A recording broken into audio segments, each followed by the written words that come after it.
Muy buenos días o buenas tardes o buenas noches. Estamos en un nuevo episodio de Durmiendo sobre un volcán. Este podcast que hacemos junto a Dardo Gasparré. ¿Cómo estás, Dardo? Hola Karina, hola a todos, ¿cómo están? Todo perfecto. Bueno, no vamos a hacer un podcast hoy, vamos a hacer un reportaje. Voy a reportear Ok. al ciudadano Gasparré. No, este año es un año, creo que es el año de más elecciones, mega elecciones del mundo. Nunca se dio esta concurrencia de tantas elecciones, votan mucho más de la mitad del mundo. Están todavía, empezaron las elecciones que duran como 6 semanas en la India, por ejemplo. Bueno, están las elecciones más importantes, que son las de Estados Unidos, están las elecciones de la Unión Europea, están un montón de elecciones. Entre esas elecciones están las elecciones que van a ser en octubre, ahora me explicás el loquísimo sistema de Uruguay. Yo hace un tiempo puse una encuesta, no sé si te acordás, puse una encuesta que creo que no era muy vigente, en la cual le daba un alto porcentaje a la izquierda y salió todo el mundo a matarme, que no, que nada que ver, qué sé yo, y me dijeron de todo. Así que te quiero consultar cómo vienen las elecciones por dos eventos que me llamaron muchísimo la atención.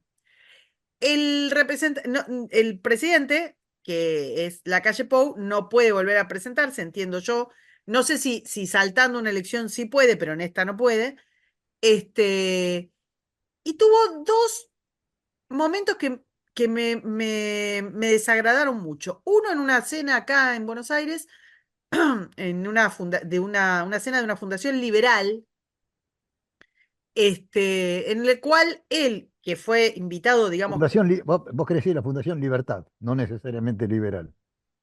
tenés razón, la Fundación Libertad, bueno, pero que invitaba a lo Es que muy para ellos. conocida por la cena anual de la Fundación Libertad.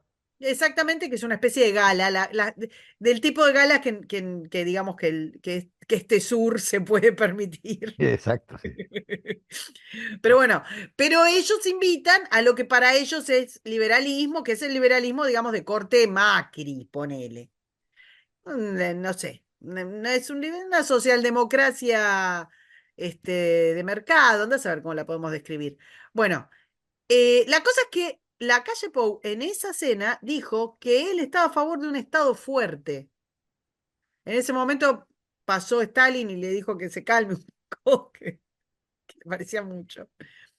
Y luego de eso tuvo la votación, digamos, que fue la semana pasada, en la cual los estados, sobre todo los estados de la izquierda y del islamismo y demás, propusieron un Estado palestino, o sea, querían premiar las acciones de Hamas, el terrorismo de Hamas, otorgándole un Estado a Hamas, controlado por Hamas o por quien fuera, digamos, o por la autoridad palestina, andás a ver, porque ni siquiera determinaron eso. Digamos que, a ver, ponerlo, explicáselo bien a la gente. Un Estado palestino sería un Estado virtual, es decir, que no existe. Es decir, las Naciones Unidas, además de todo lo que podamos opinar, consagraría a un estado abstracto. Consagraría Sería un un Estado adelanto, digamos, abstracto, no sé, tecnológico. sí, reconocería, digamos, un nuevo Estado. Podría ser, por ejemplo, el paraíso. Podríamos reconocer al paraíso como estado, Sí, yo le o al puse la infierno. Narnia palestina, porque ellos, viste que todos piden que sea democrático, igualitario, respetuoso de los derechos Sí, sí, humanos, sí. eso. El mismo lugar donde cuelgan a los homosexuales de las patas, pero bueno. Em, Insisto, proponen el reconocimiento de un Estado palestino cuyas fronteras desconocemos, cuya autoridad de aplicación desconocemos, cuya constitución también desconoceríamos, digamos, constitución no de la Carta Magna del lugar, sino en base a qué, porque quien gobierna hoy Gaza es una asociación que lo que pretende es digamos, lo único que le importa es el exterminio de los judíos. Entonces no se sabe bien qué reconocerían. Los palestinos, por otra parte, no quieren un Estado que sea la solución de dos estados. Quieren un Estado que sea el que está donde está Israel. Así que no se entiende muy bien qué es lo que hicieron esos países, pero entre esos países está Uruguay. Está el famoso liberal democrático, la calle Pou. Entonces, mi primera pregunta, ¿qué corno le pasa a la calle Pou, Dardo? Bueno, mira, yo no me considero exactamente un experto en Uruguay y hay que ser un experto. Hoy justamente me reúno con dos amigos de una larga trayectoria y de un largo conocimiento sobre Uruguay, que espero que me ayuden también a entender un poco, porque saben más que yo. Pero te voy a explicar algo que me parece que es, hablando de las elecciones en todo el mundo, es casi una constante en todo el mundo. Todo el mundo está tratando de quedar bien con el enemigo. Es decir, desde Sánchez que pacta con los que quieren disolver España, a Biden que pacta con los que quieren disolver el orden mundial que presidía Estados Unidos hasta hace poco, hasta que llegó Biden, digamos. Entonces, estas cosas de las elecciones ha generado una especie de hipocresía global. En nombre de esa hipocresía global, yo pacto con el demonio para que me elijan. Y otra vez vuelvo, el ejemplo de Sánchez es asqueroso, es vomitivo, pero es un ejemplo valioso que hay que tener en cuenta. Es decir, con tal de quedarse con el poder por el poder mismo, muchos de los políticos, muchos de ellos hoy ante un periodo eleccionario, sacrifican cualquier cosa, negocian cualquier cosa y ceden a cualquiera de los pocos principios que le quedan para mantenerse o para conseguir el poder. Y eso es una constante que yo diría que está presente casi en todo el mundo. Sí, la diferencia es que Sánchez, con este vender a la madre y a quien sea y pactar con lo que sea, obtiene beneficios toda vez que permanece en el poder. O sea, un tipo que Bueno, llega con para. nada. Pero, a ver. Primero te quiero hacer una observación de tipo general. Los uruguayos no son liberales. No existe. Es decir, lo que los uruguayos llaman liberales, nosotros los llamaríamos de centro izquierda con mucha buena voluntad. Es decir, ellos son vallistas. Valle era un comunista disimulado con una cierta cantidad de buenos principios y de amistad de aquella época, digamos. El único Valle liberal que hubo fue Jorge, que fue, para mí, el único liberal de Uruguay, se murió. Eh, y además fue el que salvó a Uruguay y es el que permite el Uruguay de hoy, si no Uruguay sería, hoy sería directamente eh, una casa de empeño gigantesca. Entonces, cuando nosotros hablamos de liberal, no hablemos de Uruguay, porque salvo honrosas excepciones intelectuales, de gente inteligente, de gente profunda, que hay, pero en la práctica no existe el liberalismo en Uruguay. En la política, digamos. En la política y en la práctica. Tampoco en la sociedad, así, más o menos generalizadamente. No existe, no creen en eso. Creen, primero, creen en la amistad y en la bondad de todos contra todos. Creen que da más o menos lo mismo Mujica que Jorge Valle, que son más o menos amigos. Tienen un concepto medio antiguo de la amistad campestre, como si yo te dijera Argentina 1940, Ujú. es decir, un concepto como nuestro hombre de campo, que era un hombre de palabras, que era campechano, que era bueno, que no tenía odios, que no tenía rencores, que se entendían, que todos somos buenos.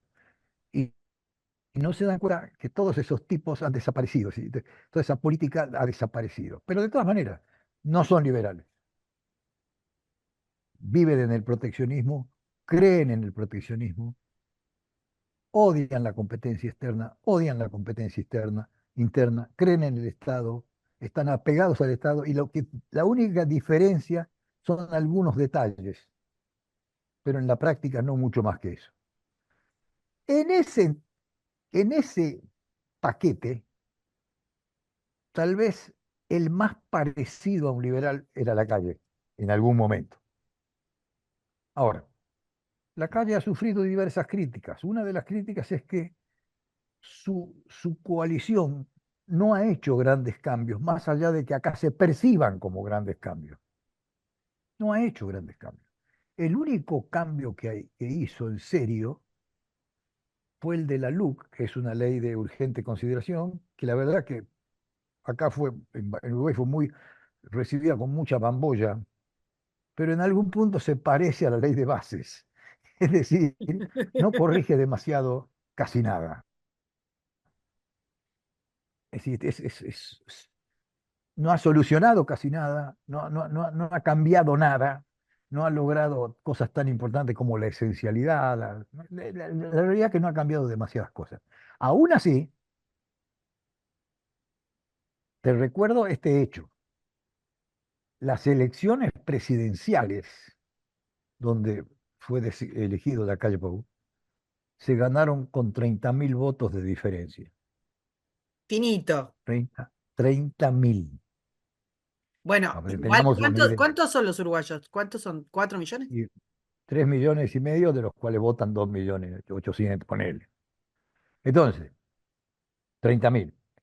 La LUC, que a su vez genera un referéndum para anularla y demás, solo se aprueba por 20.000 votos. Para que tengas una idea de qué parecido Claro. piensan los uruguayos. Y la verdad es que lo que puede cambiar de un lado para el otro son nimiedades, son cosas menores, no es una, no hay una discusión de decir, ok, desmonopolicemos todo, abramos todo, compitamos, quememos el Banco Central. Todas esas cosas no existen. Pero hubo Con una lo idea, cual, Dardo, hubo una idea de un Uruguay así, de un Uruguay la que idea decía será que nuestra, es nuestra, pero no de no, ellos. no, pero digo, no, estoy hablando de una época en la cual Uruguay recibía capitales de todo el mundo, capitales de, digo, dinero constante y sonante, un centro turístico de orden internacional, o sea, no sé, sí, obviamente mirado de Argentina, que es como estar mirando desde un soviet, Mira, eh, yo soy huésped de Uruguay y no voy a usar este espacio para criticar a Uruguay. no, no, no, yo al contrario, yo digo que Lo mi que te visión, digo, lo que te digo es que esa visión que vos tenés es incompleta. Es decir, Uruguay siempre fue más o menos así. El único momento de una cierta apertura fue el de Jorge Valle, que desgraciadamente coincide también con el momento de crisis argentina del año 2000, 2001 acá, que termina. Yo me acuerdo que yo hablé con Valle en el año 2001 y él me dijo, bueno, paguemos la deuda externa con el oro. Era un tipo muy pragmático y además era loco, cosa fundamental. ¿Viste? Era loco no como Milei, era loco de decir váyanse al diablo. Y el tipo, la realidad es que salvó a Uruguay de una situación muy compleja. Y lo salvó. Y yo te diría que si hay alguien que transformó a Uruguay fue Jorge Valle. En ese sentido, en el sentido de cumplir su palabra. Después Uruguay hizo algunos cambios importantes en toda su ley de lavado, en aumentar su prolijidad eh, fiscal, su prolijidad bancaria, no sé si del todo, pero por lo menos la aumentó mucho.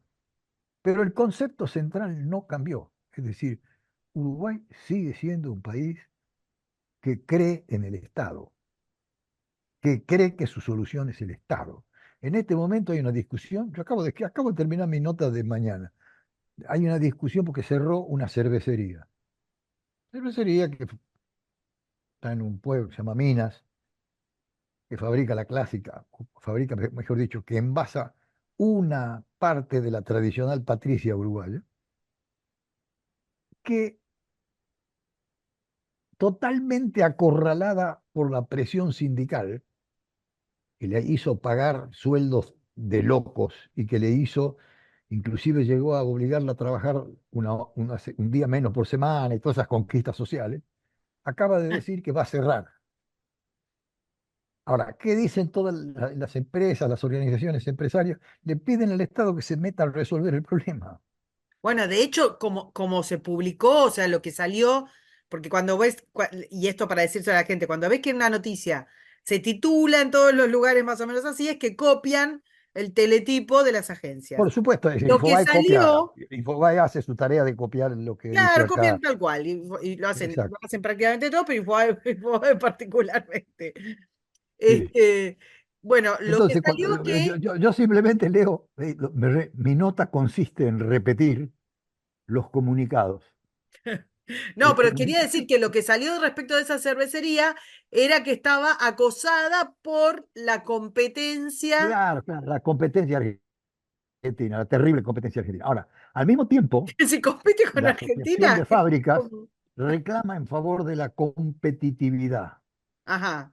Es decir, que la Asociación de Fábricas de Cervezas Uruguayas dice, que además es monopólica, ¿no? Pero dice que la competitividad no tiene nada que ver con la competencia. Ah, la Entonces pelea. dice, en el fondo lo que dice es que haya competencia, pero que consista en que no dejen competir a nadie que venda más barato que nosotros. Es decir, un concepto muy particular de la competencia, ¿no? Y de la apertura comercial, y te diría que en esencia de la misma libertad. Ahora, volvamos a nuestro amigo la calle. Te contesto primero lo que me dijiste. La calle le queda, puede postularse en las próximas, en estas elecciones no, pero en las próximas sí, 5 años más.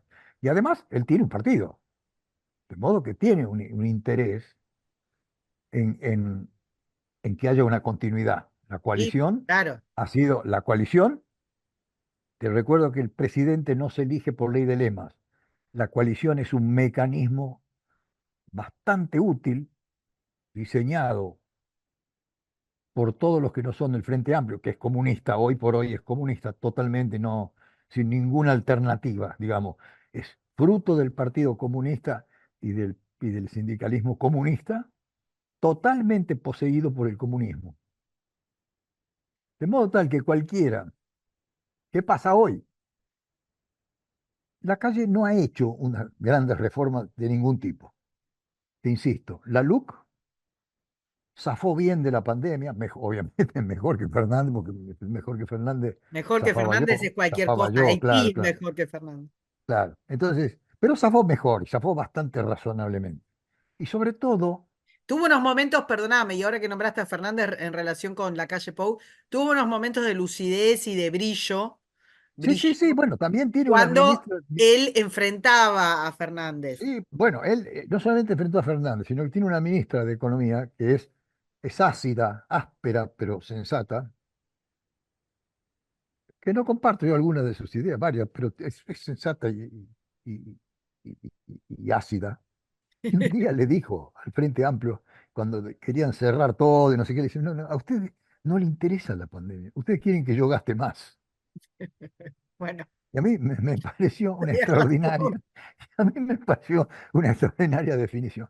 Pero dejando eso de lado, pasó por la pandemia, lo cual ciertamente lo atrasó 2 años. Te insisto, la LUC, que fue una modesta pretensión, apenitas fue aprobada, tampoco tuvo una enorme influencia sobre el destino de Uruguay. Y después no hubo grandes cambios, salvo una cierta prolijidad en el manejo de las finanzas públicas, que bajó la inflación, y otra vez más tiene que ver, casi te diría, con una persona, que fue la ministra que manejó muy bien una serie de situaciones, pero que no corrigió tampoco ninguna cosa de fondo. Hasta te diría que preparó el terreno para que si vuelve el comunismo, que ya no tiene otro nombre, ya no es posible hacerse el tonto, eh, Sí. si vuelve el comunismo va a aprovechar eso para volver a generar inflación y generó también una, un cambio en el credit rating. Si Uruguay hoy es triple B más, es decir, subió 2 posiciones en el ranking crediticio, lo cual es muy bueno, pero también muy grave, porque permite que se tome deuda, que es lo que no tiene que hacer. Remitirse a Entonces, nuestro podcast de la semana anterior, en lo que decíamos que la claro, remitirse que vale para la Argentina y vale para Uruguay. Entonces, eh, ya te digo, lo que hizo fue modesto, pero él tiene que mantener su alianza, cosa que tengo mis dudas también, porque hay algún par de, sobre todo hay un militarote que piensa como un militar, es decir, nada, y como un militar argentino, ¿no?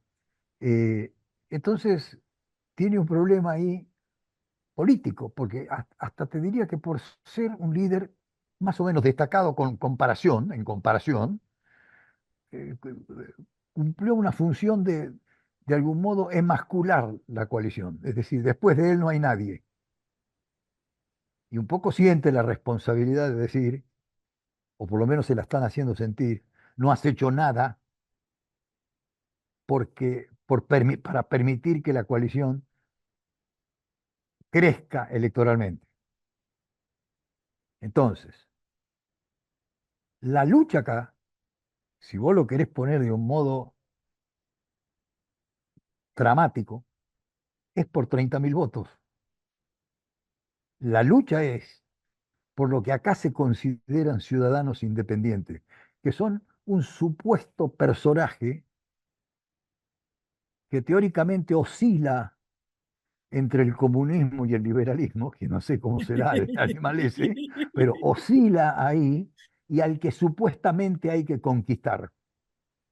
Y hay que convencerlo. La izquierda lo tiene que convencer de que va a ser buena, de que no va a poner impuestos, de que no va a cerrar empresas, de que no va a expropiar, de que no te va a confiscar con impuestos al patrimonio, a la tenencia, a los ahorros, a la pestaña. Y la derecha, ponerle de algún modo que queda casi pegadita, la derecha los tiene que convencer de que en el fondo ama el Estado de algún modo. Entonces, la calle está atrapado también en ese discurso. Y creo que él cree en eso, él cree en eso, cree en la cordialidad, en que todos somos buenos, en que realmente tenemos ideas distintas, pero nos queremos y todos queremos el bien de la patria y todas esas cosas, que son mentiras, porque a la primera de cambio, la izquierda es supranacional siempre, es diluyente siempre, en el fondo, cuando tiene que votar, vota como quiere la izquierda. Claro, no, pero por supuesto, Y no lo cómo quiere aprenden, la ¿eh? izquierda. Pero ¿por qué vota así? Porque él cree que hay una masa de ciudadanos buenos que quieren lo mismo. Y entonces él trata de convencer, más o menos de un modo barato, a esa izquierda comunista que la comprende y la contiene. Entonces hace esas cosas y dice esas cosas. Yo te recuerdo que en la cena de la Fundación Libertad, famosa porque tiene una cena, Exacto. pues solo por eso, este, Y el tienen a, planteo, y tienen a el Vargas Llosa. plan- el planteo, bueno, sí, también, yo tengo, Bueno, te digo. entonces, el planteo de él fue casi una contestación al concepto del Estado grande. Es decir, él dijo, contra el Estado grande, contra el Estado gastador, yo prefiero el Estado fuerte, como si fuera una contraposición. Entonces yo Sin escribí acá ofender una al nota, Estado. yo escribí, bueno, dijo eso, Claro. y en el fondo es una manera de quedar bien con todos. Ahora bien, yo escribí una nota también acá diciendo, ¿qué es un Estado fuerte? ¿Un Estado que crea monopolios? ¿Un Estado que inventa puestos públicos? ¿Un Estado que dice a cuánto se vende cada cosa? ¿Qué es un Estado fuerte? Y la segunda pregunta que yo me hago es, yo quiero un Estado fuerte y una libertad débil. Cosa que le pregunté, no me contestó, debo reconocer que no me contestó, ¿no? Pero la realidad es que no sé lo que es un Estado fuerte. Yo quiero un ciudadano fuerte. Yo quiero un consumidor fuerte. Yo quiero un ser humano fuerte. Yo quiero la libertad. Eso es ser liberal. Eso no es lo que quiere la calle Pou. Y tampoco creo que es lo que quiere el uruguayo medio. En el fondo, la calle Pou está representando al ciudadano medio uruguayo. Te guste, no te guste, digan lo que quieran, me condenen, cuelguen de los pulgares, pero esa es la verdad. Y también te está mostrando cómo van a ser las elecciones. Eso te Las quería elecciones van preguntar. a... Explicaros un poquito cómo es el sistema someramente, como para entender, Bueno, digamos, el internas, sistema es así de coaliciones. simple. El presidente se elige sin ley de lema. Es decir, se presenta, cada coalición o partido presenta un candidato, lo elige. Lo eligen con un balotaje. A los 15 días hay otras elecciones donde se eligen los legisladores y ambos, el ejecutivo y el legislativo, duran 5 años. O sea que renovás toda la Cámara. Renovás todo, el legislativo y el ejecutivo. Lo que pasa es que hay distintas maneras de renovarlo. El proceso de elección de diputados es muy complejo. No solamente tiene ley de lema, sino que además es, honestamente, ni siquiera puedo decirte si es bueno o malo, pero es muy elaborado, lleno de vericuetos, con intereses locales, con intereses comunales, con intereses sectoriales. Es una mezcolanza de, de- de democracia directa con mecanismos, ya te diría, un poco aldeanos, si vos querés, pero que en definitiva genera una lista de diputados y senadores que representan lo que el pueblo quiere en ese momento. Sí, Y el hay pueblo, un punto de eso. Las formas de elección, dado que está tan vapuleada la democracia y sus formas, el parlamentarismo o el presidencialismo, o la forma en la que se renuevan las cámaras legislativas, o si las cámaras legislativas son necesarias, la alta y la baja, digamos. Hay muchísimos debates en este momento. Y todos son válidos porque el sistema está en jaque, entonces obviamente cada uno tiene sus preferencias o por lo menos la preferencia de lo que no quiere. En el caso del sistema uruguayo, si lo pienso, por ejemplo, para lo que pasó con Milei, hubiera sido más representativo del momento. ¿Y a qué me refiero? Milei ha bueno, sido una avalancha de apoyo popular que se sostiene, lo hemos hablado 20 veces, se sostiene aún, digamos, casi de 6 meses de que asumió, se sostiene aún a pesar del ajuste, de la inflación, las condiciones y demás, y eso no se ve reflejado en las cámaras, donde galguea pobre como puede, la verdad. bueno, lo que Tiene. pasa es que la Cámara se eligió en el momento de la primera elección. No, está bien, pero como nosotros no renovamos, nosotros renovamos en partes, renovamos como Peor, escalonadamente, empeoró claro. el tema. Entonces, Argentina renueva en porciones las cámaras. Bueno, ahora Este, te sigo contando, porque esto no termina sí, acá, no, no, pero digo, nada hubiera sido termina. muy distinto en el caso, por ejemplo, de Milei. Más, te digo más, como siempre pasa, cosa que ya sabe el kirchnerismo, sabe muy bien. Una parte importante de lo que hoy le molesta al Frente Amplio, que es el Partido Comunista de acá, y esto lo digo claramente porque hasta hace 5 años no era o por lo menos te decían que no era el Partido Comunista, ahora se ha sincerado, este, eh, buena parte del sistema electoral y- fue hecho en contra del Frente Amplio, porque en ese momento convenía hacer este sistema porque perjudicaba supuestamente al Frente Amplio. Es decir, que como tantas otras cosas, no tenés un lugar donde digas, esta es la verdad y esto es lo perfecto. Es decir, que el sistema es lo que es. Y está así, y está hace 15 años así, y así está. Ahora, dentro de todo este paquete, Uruguay tiene un sistema de plebiscito que es un mecanismo de reforma electoral, de reforma, perdón, constitucional. Ese mecanismo permite que cualquier ser humano proponga un plebiscito con un solo artículo, cuya redacción tiene que estar hecha de antemano, y si ese plebiscito es validado por un 10% de la firma, un 5% de la firma, a ver, El padrón. 200 y pico de miles de personas del padrón, 10%. Si es validado por esa cantidad de firmas, debe ser sometido a plebiscito y si se aprueba con el 51%, consigue ser un artículo de la Constitución.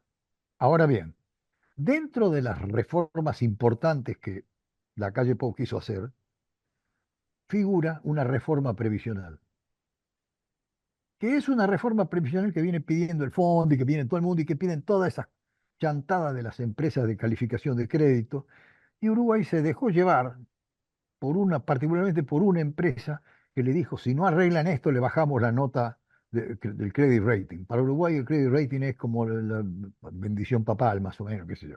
Y yo insisto, creo que se deben olvidar de esa cosa, pero aún así, en nombre de eso, hicieron la reforma. La reforma, según este modesto columnista, en su momento, hace 2 años y pico, cuando lo hicieron, es inviable. El sistema jubilatorio es insoluble, pero ellos creyeron que la podían resolver. Y lo que es peor, creyeron que lo podían resolver sin consenso. Consiguieron un montón de expertos e hicieron una reforma previsional a 20 años como los suecos. La reforma previsional era, se la podemos decir, era normal, una reforma donde estiraba la edad, bla, bla, bla. Pero como todas las reformas previsionales de esta zona, de esta parte del mundo, mezclan, como pasa en Argentina, el concepto previsional con la jubilación, perdón, con el seguro de desempleo, con la Claro. pensión por invalidez, con la garrafa, con la asignación universal por hijo, con el Con las subsidio tablets para... para los jubilados. Entonces, ¿qué pasa? Resulta que siempre es deficitario, pero mucho más. Es mucho más deficitario por todo lo que no tiene nada que ver con la jubilación que con la jubilación, como pasa en Argentina. Es decir, del 2 o 3% que significa de déficit, mucho más de la mitad no tiene nada que ver con la jubilación. Y acá tampoco.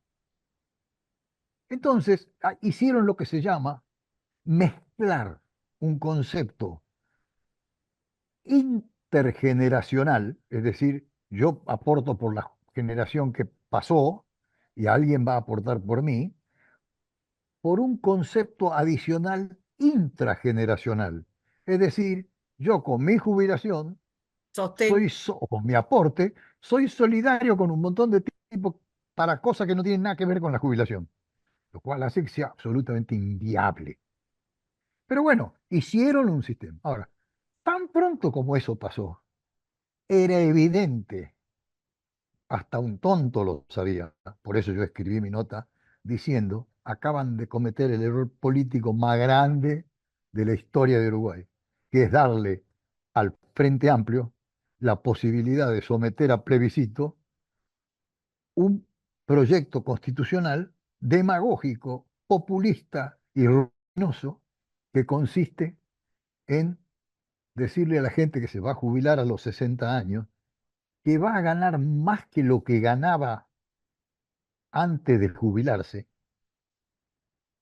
y que va a tener una serie de escalas por las cuales la moratoria argentina va a quedar hecho un poroto. Obviamente que va a ganar ese plebiscito. Eso es lo que hizo el Frente Amplio. Presentó un plebiscito que ya tiene 400.000 firmas y el doble de la que hace falta, y va a ganar. No solamente va a ganar, al ganar va a generar un agujero fiscal que va a obligar, a pesar de que el plebiscito dice que no puede ser sobre impuestos, pero va a obligar a poner algún impuesto, sea inflacionario, sea deuda, o sea un impuesto confiscatorio sobre tenencias, bienes, capital, A los patrimonio, ricos, y a los cosos, al a la patrimonio, a la rica, a la ganancia. rica como vos. Bueno, entonces, ¿qué pasa? Además, y por el mismo precio, eliminan las AFAP, que son las AFJP uruguayas, que como corresponde a la naturaleza comunista o socialista del uruguayo, son odiadas, porque son privadas. Y como todos sabemos, todo lo privado es malo.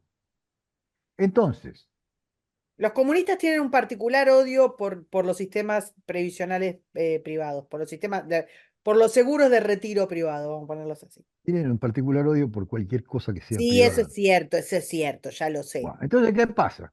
¿Qué pasa? No solamente van a ganar ese plebiscito, sino que ese plebiscito va a tironear del carro de las elecciones generales, porque la gente, a pesar de lo que crean los políticos, no tiene un sistema de inteligencia artificial que divide tanto, que dice, bueno, en esto yo voy a votar a favor, pero en esto voy a votar en contra. No, no, mentira, mentira. Va a arrastrar el voto. El resultado final es que instantáneamente, en cuanto se apruebe un concepto por el cual las AFJ, las AFAP son confiscadas, que es otro robo directamente, porque no es que la van a repartir entre los pobres giles que aportaron. Se la van a quedar como se la quedó Cristina, digamos. No están inventando nada nuevo. Automáticamente la inversión baja a cero. La inversión baja a cero y la intención de inversión baja a -20 Y de la un día para seguridad el otro. jurídica desaparece por completo. Entonces desaparece la inversión y desaparece el empleo. Y luego, en cuanto vos decidas poner impuestos sobre la tenencia en el exterior y demás, tenés un pequeño problema y es que la gente que viene a radicarse acá o a radicar su industria o a radicar lo que fuera, se va a ir. No se va a quedar a que le saquen la plata. Con lo cual, Ya el lo veo al futuro es pobre bastante Galperín que no lo dejan desarmar las valijas en claro. paz. Ese Referencia hombre irá al no demonio. Ok. tiene. Pero tal vez habrá mecanismos de sortearlo, pero no lo van a resolver así. Lo único que van a lograr es lo mismo que lograron Máximo Kirchner y Heller cuando pusieron el impuesto a la riqueza, la misma estupidez, y desapareciera todo vestigio de inversión. Ahora bien, en ese escenario, la calle Pou simplemente está buscando, a mi criterio, erróneamente o tardíamente, congraciarse con un supuesto centro independiente que oscila como si fuera un árbitro entre el bien y el mal, entre el comunismo y el capitalismo. Cosa que es mentira y no son macanas. Y está ahí dando vueltas y diciendo esas cosas y votando por Palestina porque va a quedar bien. No sé con quién. Porque yo tengo un montón de amigos acá y no ni siquiera entienden bien qué es el fenómeno de Palestina, no saben nada, no saben, no tienen ni idea. Es decir, forma parte del wokismo y de todo el concepto de romper los valores, de romper, primero de supranacionalidad, porque todo esto, y en algún punto, toda esta discusión es un concepto de supranacionalidad, que es una de las esencias del neomarxismo. El neomarxismo, llamado también wokismo, juega con la supranacionalidad, es decir, ya no importa lo que tú pienses, no importa lo que piense tu democracia, importa algo que está por encima. Tal vez sea la Unión Europea o tal vez simplemente sea lo que se llama cancelación o el griterío o alguno de esos Bueno, lo movimientos que pasa es que ha consagrado supranacionalidad, a un monito claro, la no binario. supranacionalidad tiene el beneficio de que simplifica mucho, Dardo. Porque Por vos, supuesto, con 140 monos que los adornás como ya sabemos que los adornan, agarrás e imponés sanciones. Agarrás y formás países sin ningún consenso. Agarrás, por ejemplo, y ponés leyes. Leyes de bioética, leyes impositivas, leyes sobre el indigenismo, leyes sobre la ecología. O sea, la supranacionalidad, la realidad es que lo que hace es simplificar mucho el laburo. por supuesto. Con el grupete que vuela a Davos, con el grupete que se reúne en alguna de las múltiples agencias de ONU, con el grupete que está en el Parlamento Europeo, Son poquitos, es la nada, se maneja con la Banelco, como Ah, sí, decía. no sé, no te creas, las burocracias son muy grandes y son muy inútiles. Sí, Y pero son Dardo, muy... no es lo mismo. O sea, imagínate que vos tuvieras que conseguir, por ejemplo, tu interés de la reducción de emisiones de no sé qué pindonga, la imposición del tratado de pandemia. O sea, y si eso lo tuvieras que hacer en cada parlamento del mundo, eso no se puede hacer. En cambio, vos Bueno, lo que conseguís, lo que se consiguió, es esta supranacionalidad en la cual cinco dementes votan una cosa, después van, la ponen, la sacan. Ahora dicen que nunca hicieron obligatoria la vacuna cuando todo el mundo se sumó, gracias a la supranacionalidad, por ejemplo, a los pasaportes, ¿te acordás? A los pasaportes covídicos. sí, sí. O sea, Mira, a ver, lo que pasa es que no son dementes, son idiotas útiles o pagos. pago, yo te diría que Porque, a ver, volvamos, volvamos a los principios, volvamos desde, desde Ayn Rand a George Orwell, a La Aldea, a todos los libros distópicos que te plantean cómo funcionan las dictaduras. La mejor manera de hacer que alguien deje de pensar es usar alguno de los ingredientes tribales del- que siempre rodearon, formaron y condicionaron al ser humano. El miedo, el desconocimiento, el odio, la necesidad de sobrevivir, la envidia, los pecados capitales, si vos querés, como yo soy muy católico, no puedo prescindir, ¿viste? De decirte, ¿no? Este, entonces, si yo apelo a todo eso, me salteo, también soy supranacional en algún punto, o soy suprarracional. Ya no soy supranacional, soy suprarracional. Entonces, apelo a esos sentimientos que son básicos. Cuando algo te dice alguien, independientemente de la intencionalidad de los que largan a rodar la pelota, cuando a vos alguien te habla de Palestina, o te habla de la carne de gusano, o te hablan de los sistemas climáticos, o Greta Thunberg te dice algunas de las pavadas que dice, según lo que le convenga del tema que convenga, ¿no? Este, cuando te dicen eso, están apelando a a tus más bajos sentimientos, a tus más elementales sentimientos. Entonces se va a perder el mundo. Chao, se pierde el mundo, ¿viste? Se destruye. Orson Welles, la guerra de los mundos, vienen los marcianos y te destrozan. Chao, te creo el miedo, te creo el odio, por lo que fuera, te creo la necesidad de sobrevivir frente a algo que vos suponés que va a ser una catástrofe. Entonces por eso es que no importa cuál es la temática. Hoy estás en contra de Israel, mañana estás en contra de la carne, pasado mañana vas a estar en contra de los tipos que creen estúpidamente que solo las mujeres pueden parir. Son tipos imbéciles, ¿viste? Que creen. Entonces, entonces, entonces es suprarracional también. Ahora, volvamos a nuestro querido amigo Lacalle. Él simplemente se está comportando como cualquier amigo mío de Uruguay. Así hablan mis amigos en Uruguay. Creen eso y van camino al matadero y no se dan cuenta. eso te iba a decir, porque una de las cosas, yo tengo muchos amigos uruguayos, la mayoría obviamente liberales, y digo, tengo muchos amigos uruguayos cercanos, o sea, gente con la que hablo a Te cotidiano. vas a sorprender cuando tus amigos liberales les empieces a escarbar. No es que mientan, sino que lo que ellos llaman liberal no es liberal, no tiene nada que ver. No, no, pero te quería decir esto. Insisto, mis amigos, digamos, en distintos rangos de liberalidad, fueron muy entusiastas del fenómeno Milei. Milei estuvo unas cuantas veces. Digo, aquellos movimientos liberales que vieron en la figura o en el, si querés, el modelo o el fenómeno Milei, algo que era exportable o que era ejemplificable. Y la verdad, yo viajo, como sabés, todas las veces que puedo a Uruguay. A mí me encanta Uruguay. Lo siento. No siento diferencias estando en un lugar o en el otro. Es como. Y mis amigos lo que me dicen es, bueno, esto no va a cambiar mucho. Esto va a estar siempre más o menos así.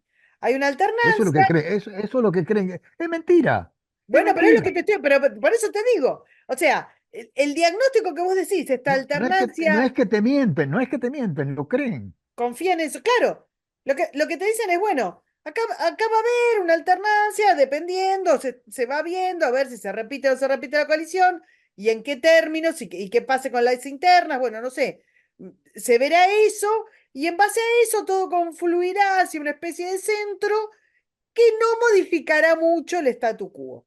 Bueno, Este, y uno tiene una sensación rara con esto. La verdad, tiene una sensación rara.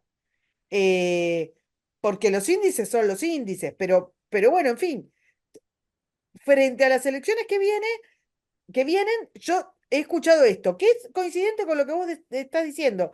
Esa sensación de que hay como una especie de aura, digamos, que va a sostener la excepcionalidad, digamos, de la situación política uruguaya, más allá de la coyuntura electoral, si se quiere.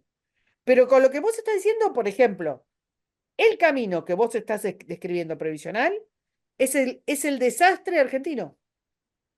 Porque cuando bueno, Cristina rompe el sistema previsional, cuando Cristina ingresa además gente haciendo la famosa, digamos, su propia versión de la justicia social, metiendo a cobrar jubilados que nunca habían aportado, o sea, que no son jubilados, son planes sociales, cuando rompe eso, genera un agujero de 2 3 4 puntos, no sé, del PBI, que se empiezan a financiar con retenciones, con impuesto país, o sea, el quiebre de Argentina que organiza sistemáticamente el kirchnerismo es lo que estás describiendo. da lo mismo con que lo financie, te vas a fundir con cualquiera. Por supuesto, digamos, con algo, ponele el nombre que quieras, ponele ¿sabes qué? Todas estas cosas suelen ser en Argentina temporales, son temporales definitivas, ¿no? Todo lo que es temporal se transforma en definitivo. Pero digo, lo que estás describiendo es el kirchnerismo. Es el kirchnerismo. Ahora, ahora, el punto para mí, un punto que hay que analizar es cuán difícil es volver atrás una vez que todas estas cosas pasan. Yo hace muchos años, tal vez 10, Derechos hablaba con un... adquiridos, Dardo, derechos adquiridos. Siempre te va a Sí, decir, pero no solo son los derechos adquiridos, porque la realidad es que la sociedad entera siente que tiene un derecho adquirido, y no solamente los ladrones, los contratistas del Estado, los sindicalistas, todo el mundo. La realidad es que a la hora de los bifes, casi te diría que es milagroso que lo estén bancando a Milei y lo que hace, casi milagroso. Y yo creo que Milei debería reconocer esto y irse al muro de los lamentos, irse a la iglesia, irse a una sinagoga, irse a rezar a todas partes para agradecer que la gente todavía lo esté bancando. bueno, pero Pero, esta vez, en este podcast le dimos descanso a Milei. porque, fíjate, una vez que vos te metés en estos mecanismos, es muy difícil volver atrás. Y ese es parte del problema, lo que yo, Imposible, Dardo. es Imposible. muy difícil. Ahora, yo me acuerdo hace, ya te digo, hace 10 años, yo le dije a un amigo mío, que era del Frente Amplio, pues normal, serio, para mí me parecía serio, le dije, me preocupa que el PIT-CNT, que es el sindicalismo, que ahora es hipercomunista, esté sembrando de leyes, normas, mecanismos constitucionales, legales, consuetudinarios, lo que vos quieras, el terreno para que sea imposible hacer cualquier cambio. Y él me contestó, en el mejor estilo uruguayo, no, no, son unos muchachos que no tienen trascendencia. Resulta que los candidatos, los dirigentes del Frente Amplio, y los candidatos del Frente Amplio son digitados por el Partido Comunista, que es el PIT-CND, que a su vez tiene dirigente comunista. Y lo que está pasando es exactamente eso que yo preví, y no hacía falta mucha inteligencia para preverlo, porque estaba clarísimo, hace 10 años, que fueron sembrando el camino de estas estupideces, y ahora es un derecho adquirido. En Uruguay, por ejemplo, la inflación, todos los costos, todos, de todo tipo, privado, público, sueldo, todo lo que quiera, se ajustan todos los años por la inflación pasada. Eso es el mejor mecanismo posible para que la inflación no pare. Segundo, es el mejor mecanismo posible para que el gasto público aumente mucho más que el gasto privado, que los sueldos privados. ¿Por qué? Porque además constitucionalmente lo dice así. Es de Entonces, ¿cómo locos hace? eso, es de locos. Es ¿Cómo de... volver para atrás? A ver, ¿cómo volvés para atrás? es que además vos mismo describiste el mecanismo. ¿Quién va a votar? ¿Quién va a votar por bajarse el ¿Y sueldo? quién va a votar por bajarse el sueldo? Escúchame, yo voto yo, si fuera por mí, voto, si yo viste, soy nacional y popular, voto porque jubilarme a los 60 años, todo el mundo sabe que me tengo que jubilar a los 60 años y que tengo que ganar más que antes y que tengo todo el derecho del mundo y que y todo lo que vos quieras. Es como. Exactamente. Ahora, No, es que por eso digo, eh, es muy difícil entender que alguien vaya, que alguien ahora, vaya a sacarse, vaya a echarse a sí mismo, vaya a votar por su propia reducción. Es muy bueno, ahora, complicado. en ese laberinto está metido la calle Pou. Con la intención de volver dentro de un periodo, vos Ni decís. siquiera sé qué intención tiene. Bueno, pero Pero lo que yo te digo es que es muy poco probable que vuelva. Porque llamémosle, los tipos que eran moderados en la izquierda uruguaya, que son los tipos que han llegado a esta convicción desde el vallismo, desde las viejas teorías, desde las viejas tertulias, que son como los viejos radicales, para poner de algún modo algo, alguna cosa parecida, están muertos. Salvo Mujica, que se está muriendo en cuota hace como 4 años, que ahora ha vuelto a resucitar su cáncer Mujica porque le conviene por razones electorales. Pero salvo Mujica, que es payasesco, todos los demás están muertos. Con lo cual, esos personajes que supuestamente, sí, o los muertos, moderados, los dialoguistas. los dialoguistas, los moderados, los tipos como, un tipo como Tabaré. Astori, que todavía está vivo Astori, pero que ya no pesa, porque obviamente no es comunista. Un tipo que dijo en su momento, bueno, vamos a hacer esto, pero no vamos a hacer pavada. Y fue durante 8 años un baluarte de un cierto equilibrio, parecido a ese Uruguay que vos me estabas describiendo que dicen tus amigos. Eso no existe más. Eso no existe. Es mentira, no hay más nada. Eso no existe. Chao. Murieron, se fueron, desaparecieron. No hay ese equilibrio. El único equilibrio que hay es el que te digo yo. Es decir, todos los equilibrios son parecidos a la ley, al, al, al- a la modificación que se va a plebiscitar de la ley de jubilaciones. Todo, lo que vos quieras. No hay ningún tema en discusión en este momento en Uruguay para los que el Frente Amplio no tenga una solución que pasa por el impuesto. Y te lo dicen en la cara. Te dice, es increíble que tengamos gente que no tiene casa, que no tiene plata, que no tiene lavadora, que no tiene no sé qué. Nadie se queja de los tipos que juntan basura, porque tú sabes que en esta zona nuestra el sistema ecológico de recolectar basura es vía cartonero. Es un Sí, sí, sí. sistema, como Un todo el día, mundo sabe, probado anotemos, un día probado hablamos de esa barbaridad. Un día probado hablamos. en el mundo entero, y muy, Sí, muy sí. higiénico. Sí. Bueno, entonces, no hay problema alguno para el Frente Amplio que no se solucione sacándole más plata a los que más tienen. Y ese es el problema de nuestro amigo la calle Pou. Y con estas palabras Pobre la calle, le van a zumbar las orejas. Con estas palabras nos despedimos hasta la semana que viene, especial Uruguay. Hasta la semana que viene, Dardo. Chau, chau. Suscríbete, me gustealo, compartilo y nos vemos en la próxima. Muchas gracias.